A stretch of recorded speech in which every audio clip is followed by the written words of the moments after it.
This marketing leader's homepage had one job: show off her credibility and create a killer portfolio page. Instead, her name took center stage, and all the good stuff was buried two pages deep. In fact, she has so many big logos, from SEO FOMO to iPull Rank to Moz and Ahrefs, but you wouldn't know it unless you really dug in. In this Clarity Jam, we talk about how to flip all of that. We rewrite her H1, reframe her positioning so that she comes across as a really competent speaker, and show how to make a personal site punch way above its weight. Let's get into it. Hi, I'm Melissa Pop. I'm the content strategy director at Rickety Roo. I also run my whole side business, pop-up writing, that I've been doing for about 15 years now. And I'm content strategist in everything I do. I love it. Great to chat with you, Melissa, on Clarity Jams. So a little bit more, can you tell me a little bit more about kind of your extensive background in content and basically, particularly where your own website comes into the play? Yeah, so I've been doing content marketing longer than I care to admit. It's been about 20 years now. I dropped out of college to find myself and realized, oh, I need money, and started freelance writing from there. And I've done a little bit of everything since then. I've worked in-house, I've worked for e-com companies, I've now work for a local agency focusing on small, medium-sized businesses, and then I have a whole consultation business on the side where I focus on enterprise level SEO and content strategy primarily. And so I balance kind of the day job with the side hustle. And with my website, I've put together this personal website, and it's a place for me to put myself out there. I haven't really used it necessarily for lead generation or to find new clients. I've been pretty lucky that I have a handful of clients through a referral business that I've kept happy apparently for a while. And so but really, like with the website, I'm trying to find a place to put my professional self out there, highlight very much like kind of a portfolio type website. And really, like, other than like trying to design it and put some content up, I haven't really put as much effort as I probably should have. Probably my LinkedIn has probably seen more effort than my website over the years. Totally. It's the whole case of the cobbler shoes problem. One question that you kind of hinted at, which is you have like a ton of experience, decades of experience doing this. I'm sure you've seen the content world and the SEO world evolve a lot. What are some of the biggest kind of changes that you've experienced and or maybe you want to like highlight in your website?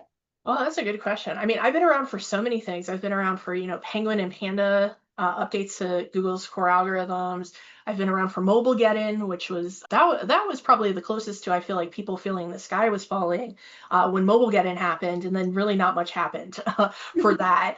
And then yeah, now it's like we're right in the throes of kind of the AI revolution of not just with Google but with LLMs in general, and everyone trying to figure out how does this not only change like the content we're creating and the SEO and other marketing efforts we're doing, but also like, people aren't going to websites anymore. They're going to LLMs, they're getting their questions there, and it's figuring out, what the balance is. Like, what will websites look like, in 2, 3, 4, 5 years if people are going to LLMs versus that. So like, I feel like I've been pretty lucky when I first started, like we're talking like Lycos and Alta Vista. We're not talking Google. Google was very young and scrappy, and I never would have thought that Google's now a verb in our vocabulary. So it's been pretty cool to watch the evolution of that, and like to honestly grow and learn alongside of it has been pretty cool. And now we're in like that new era of it. Absolutely. It's kind of a really exciting place that we're in terms of everything is changing, but some things are the same, some things are different. Kind of moving right along, if you want to just pull up your homepage so we can kind of take a look at what you have today and maybe help you figure out what it should look like tomorrow and in 3 to 5 years with everything that's moving to AI.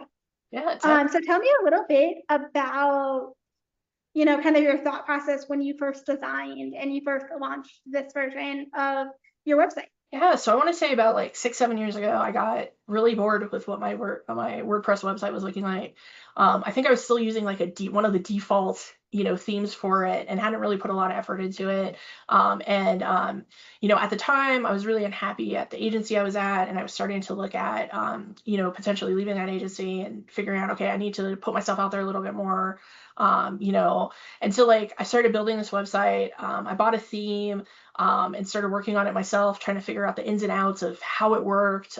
This was probably the most complicated website I've ever done. And like I used to do GeoCities and all the old school things. Again, I'm really aging myself here. And so yeah, the idea at the time was, to find a place other than just LinkedIn of where I could live online and showcase more of who I was, my resume, where I've been, those sorts of things. And so I put a lot of effort into just kind of highlighting, like you see here on the page, like, what my core specialties are in the marketing niche. And then, really trying to just highlight who I am and like the importance that I view content as, in marketing. Absolutely. And I know one of the things you do, and I'm gonna just, if you want to scroll down a little bit to like your photos, I like this. I almost wonder if you want to put that photo collage right in your hero section, because I know we were chatting a little bit offline. The first thing I see is like personality for your seat, and you have like all of this experience and you have all of these really unique background and a really unique variety of the things that you've done. Why are you burying this collage so far down the page when it could literally be the first thing that you see, especially if the whole goal behind this website is, hey, this is a portfolio of who I am, and basically just making it way more easy to not only show this for myself, but to anyone else who maybe stumbles across this page from social media or an LLM.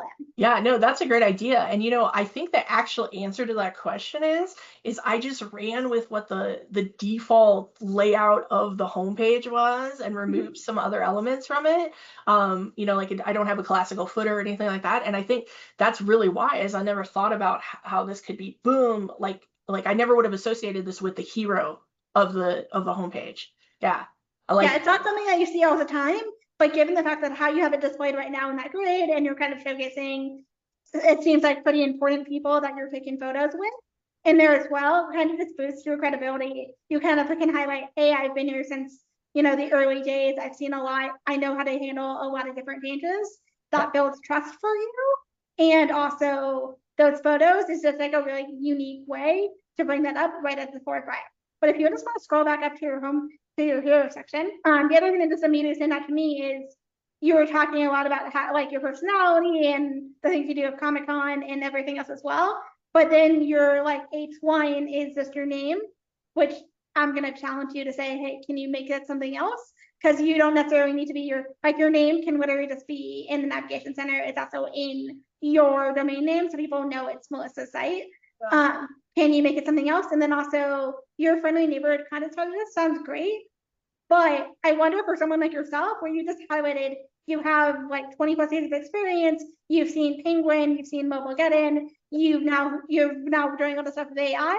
Could you hint into all of that and add your personality in there instead of just a more of a throwaway line like your friendly neighborhood content strategist? That doesn't really mean much. Yeah, and see, like with that whole section there, like I thought I was just being clever ripping off Spider-Man, right?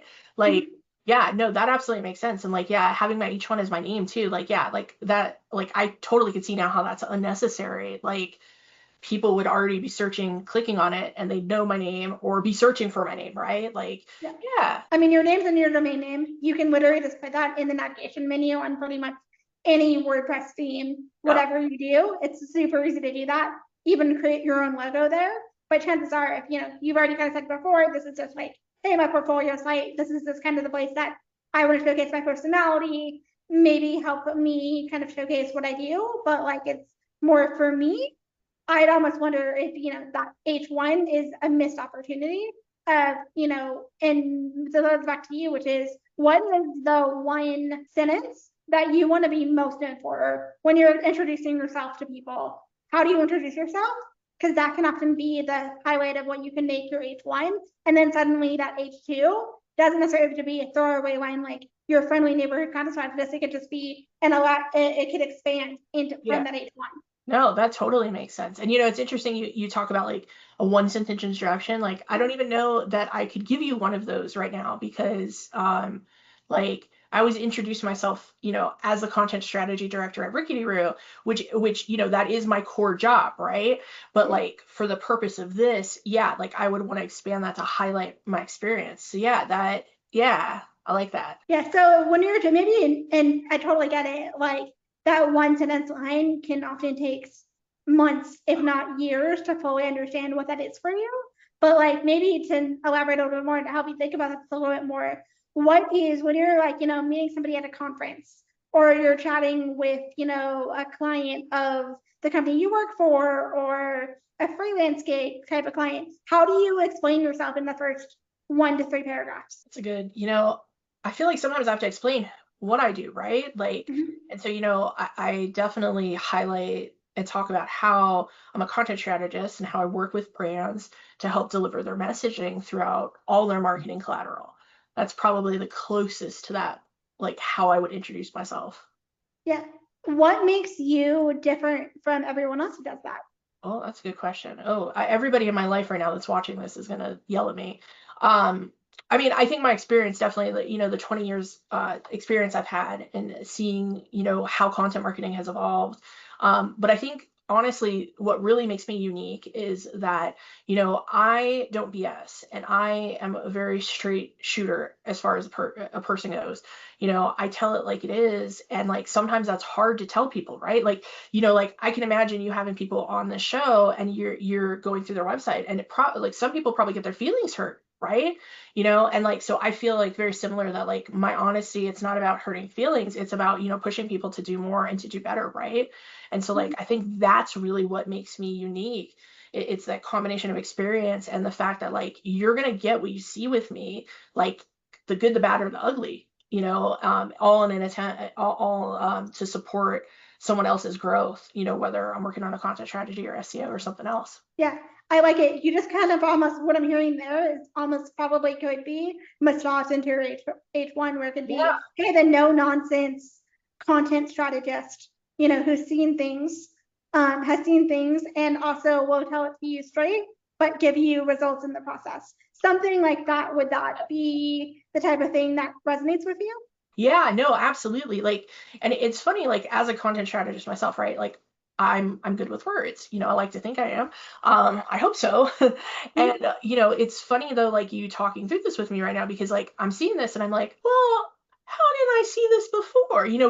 We get our own blinders on, right? Like, yeah, like I already have like I feel like 50 ideas in my head already of not just the H1, but in general, the content on this page. I mean, I feel like that, like what you're just sharing right there, could be massaged into just a really compelling H1. Yeah. The other thing I'm going to mention, because I think you're doing yourself a gigantic disservice, is go click in your clips.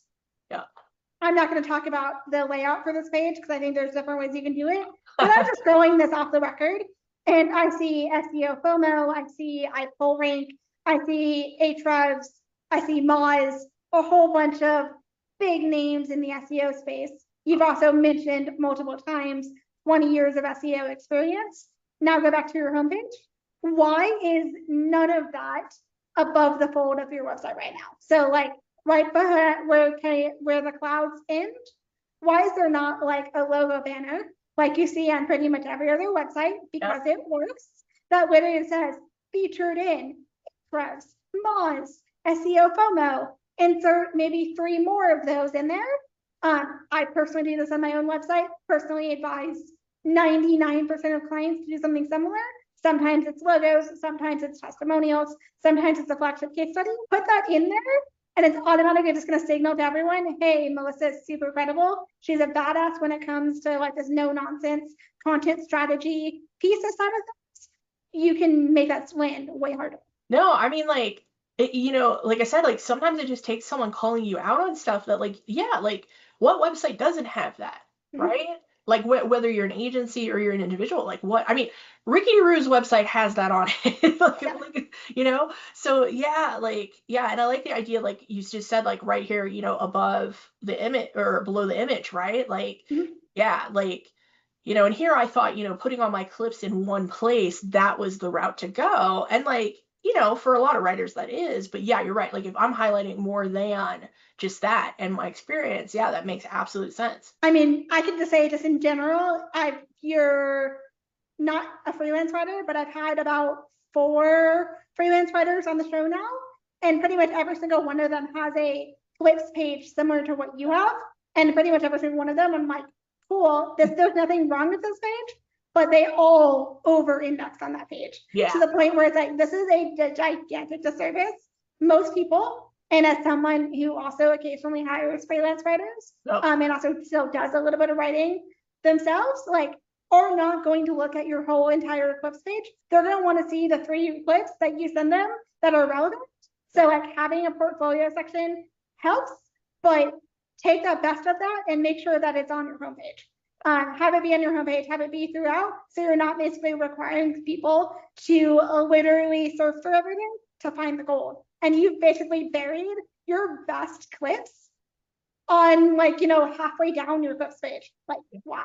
yeah, no, that totally makes sense. Yeah, like I like definitely built that page thinking old school, right? Like that's what a lot of people used to do. Like you just had a portfolio page and that's where everything lived, and like that was it. Yeah. I mean, that works really, really well. If all you have is that's the only thing you have, then your portfolio page makes a ton of sense. But you have an entire website.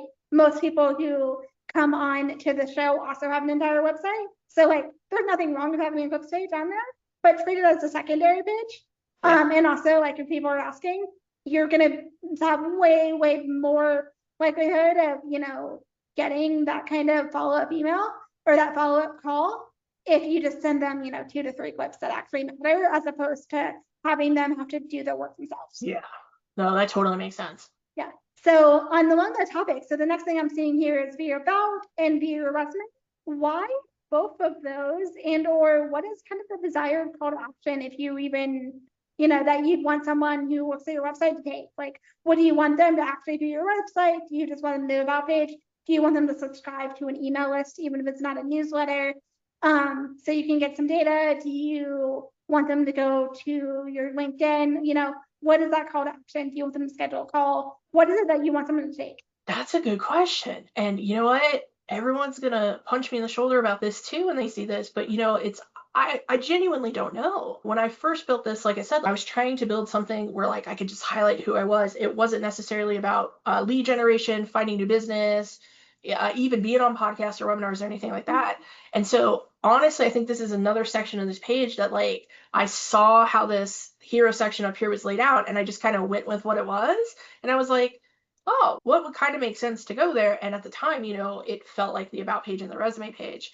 And it's like, I think the hardest part with me looking at redoing my website in general is going to be like sitting down and figure out, okay, what is the actual goal here? Which makes it so much harder to think about and answer that question right now of like, what's the call to action? What's the action I want people to take, right?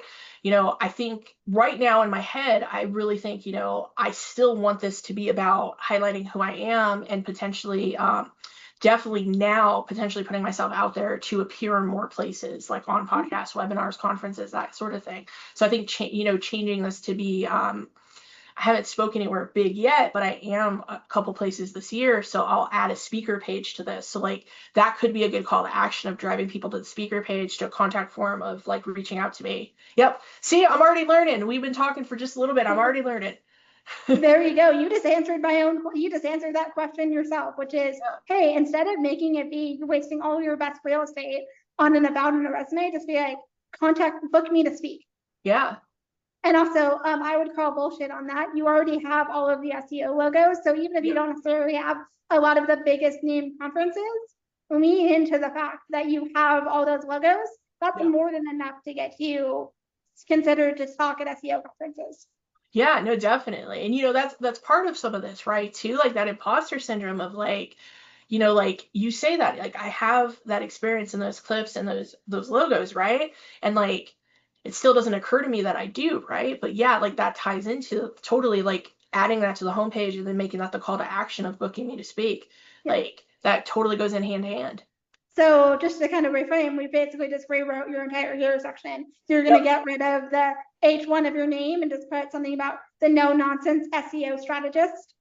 Add in something a little bit more to elaborate on how that kind of applies to all of the work and all of your speaking and everything else. And then you just have one CTA, not 2, that says, hey, book me to speak. And then just go to your speaker page or even just go to your contacts page and have that in there. You don't even like, should you have a speaker page? Yes, but you don't necessarily need to have that right after the bat.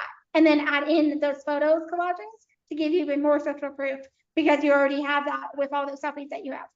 Yeah. Yeah. Look at this. Like just all these ideas here that like just talking through with you, like I wouldn't have thought of on myself, and I'm sitting there and like it's already like grinding the gears of like what else I could be doing elsewhere on the website. Totally. And then the next section, I have no problem with this, which is content marketing, SEO, funnel optimization. It sounds like that kind of ties back to what you do. Maybe add a little bit more clarity around kind of what that actually means and not just like what that sounds like in terms of a resume bullet point. But again, those are just like minor nitpicking. And if you want to scroll down, then who I am, you already know what I'm going to say here, which is change that collage, bring it up, maybe add another photo of yourself in the section, and then focus on who you are. Talk about why you should book me to speak. Since if that's kind of your main goal right now is, hey, I want to kind of get on more podcasts, I want to speak more, put that into the section so that it makes it really clear, you know, why someone would want to chat with you. And there's already a million and one reasons. And then again, into that, you know, that little blue CTA, have that be again the same exact CTA across the board, book me to speak, or you know, schedule a call, or just, you know, reach out about speaking opportunities. Make it be the same exact CTA across everything. Should have the exact same language across your entire homepage.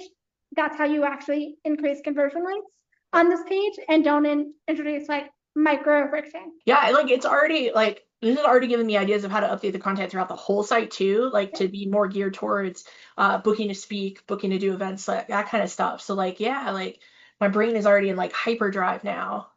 Awesome. And then one other thing that I put in here that has nothing to do with the homepage that you might want to consider is you don't necessarily fall into what I'd call the Chinese buffet trap of having too many CTAs across your website.